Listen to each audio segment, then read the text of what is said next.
Bakın. Görürsünüz bunu. Eşitirsiniz bunu. Biz her gün bunu yaşayırıq.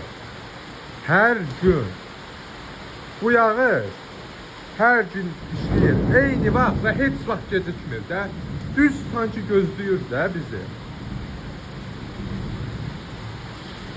Eşitirsiniz necə ölkə, elə hava.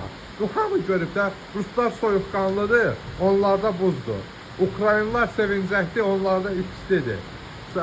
Mən onda maraqlıdır. Bizim havamız niyə belədir?